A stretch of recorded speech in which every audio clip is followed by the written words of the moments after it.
Hello and welcome to another modelling video. This is Alan from the Mock OOB at YouTube with another modelling video. Today I'll be doing a Gundam kit which I have not done in a long time. The HGUC Hi Mock from Build Fighters. It's meant to be some sort of generic computer generated suit that takes on the weapons and personalities of other mobile suits from other franchises or series. I find it fascinating, doing it out of the box in a metallic high gloss finish. Perfect piece for experimentation.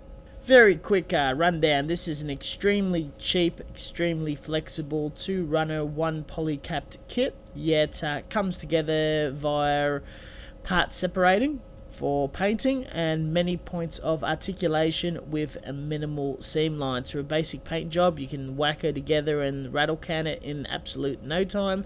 To do some more interesting finishes, filling the seam lines and doing them up properly, does not take long at all. There is all sorts of holes and mounting points for the Build Fighters aftermarket sets, as well as it can conform to other kits and take other parts.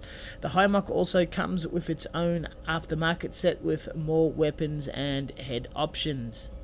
The kit in its own right is extremely stable and can stand on its own for scratch building and all sorts of crazy kit bashing.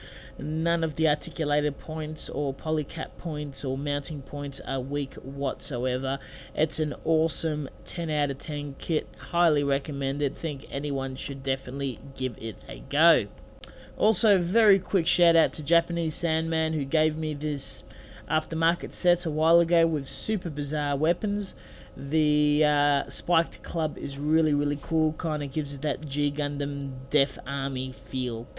At this point, while still in plastic and snapped together, seam lines removed, buffed out, resanded and recovered, I used Mr. Buff Polish or Compound Polish and used a low and medium grit to apply the fluid and buff the bare plastic to a very shiny surface. Afterwards, rinsing for the ability to apply paint. Afterwards, via airbrush, Tamir primer was applied over the whole kit in multiple coats to fill any fine scratches and crevices, followed by a second round of polishing. More information about compound and polish can be found in my Honing Your Airbrush Skills video, somewhere around video 9 and 11 to memory. What it does is when you paint spoons, paint is transparent. It shows the surface underneath. If it's textured, it's going to look more matte. If it's very smooth and polished, it's going to look very glossy. Gundam kits come in a very polished, smooth surface. Polishing it further will give your kit a further finish at the base surface level as well as the top level. So polishing the bare plastic and the primer is going to leave such a smooth and polished surface that when there's paint sitting on it and that's been polished back, it's going to appear to be very glossy. And this is where my experiment has taken me to see how much of a high sheen wet look gloss I can achieve. Experiment number 2 was playing around with nail polish. Nail polish is acetone based, very similar in the lacquer family. Lacquer thinner was possible to use. I decided to select a glitter metallic effect one. More information about these experiments is titled in my Homing with Your Airbrush Skills videos.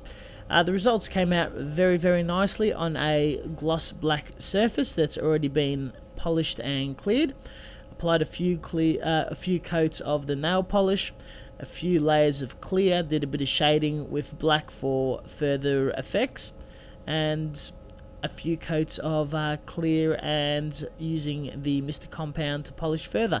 Very tedious, very long process going for that clean look, but the results were quite satisfactory and I was very happy with the finished results, as you can see here.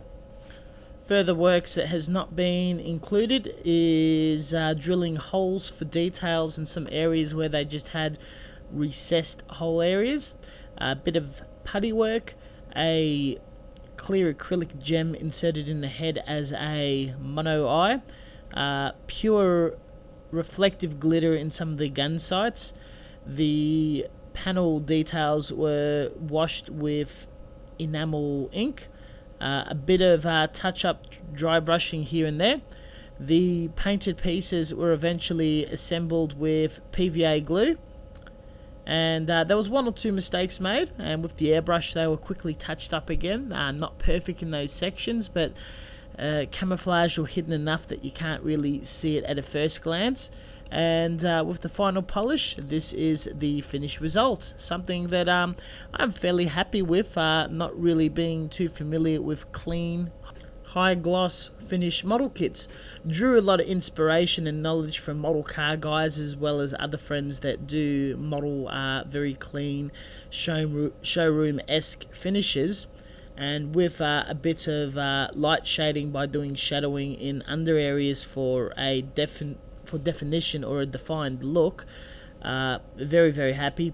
Bit of candy work was applied some places where the nail polish was not too vibrant enough, so a lot of the green had extra armor glass applied over it by Alclad 2, and just a bit of playing around with tones and filters to get the colour just right. Though still, not for a second I will admit that this model is perfect. A few mistakes were made, a few areas that I know not to repeat, errors that I did make. When I attack future models to have a very similar finish, I exactly know how to go about it.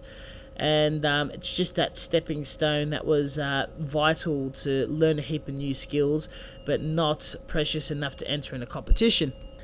Thank you very much for watching, and as always, until next time, stay tuned for further videos. Keep up with future tutorials, other reviews, other types of models. Been doing a bit of armor, been doing a bit of other things. I have been very, very